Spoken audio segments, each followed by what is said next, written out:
Amin'ny akabeny mirary fitonina, mirary filaminana ary fahombiazana ny akamaroan'ny vahoaka malagasy, ny akamaroan'ireo sendran'ny mpanao gazetin'ny fahitalavitra matv teny andalana teny Ranorary Soa amin'izao taom-baovao izao. Toy izao ny hevitra izy ireo.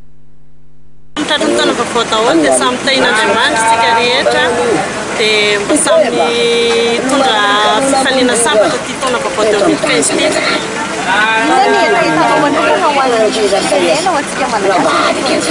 mba fiadanana soamantsara. Dia miarabantsika rehetra zany tratrin'ny latsatrany vaovao 2015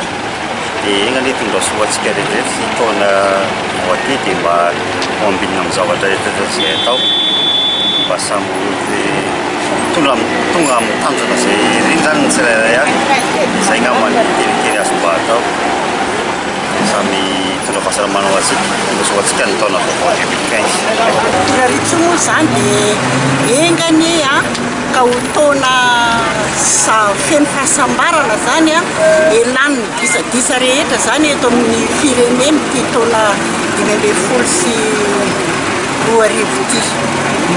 dia mirary taom-baovao sambatra ho an'ny vahoaka malagasy rehetra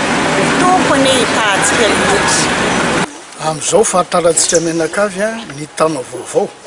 2020 sy 2020 izao dia misaotra an'Andriamanitra aloha tsika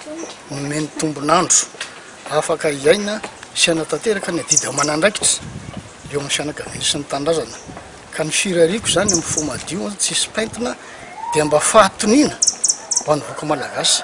mba hisandratra amin'izay izy atsiaro fa misy firenena amin'ny joro eto ka iaina tsambatra sy androso fa izay ao anatin'ny filaminana sy ny firalahiana.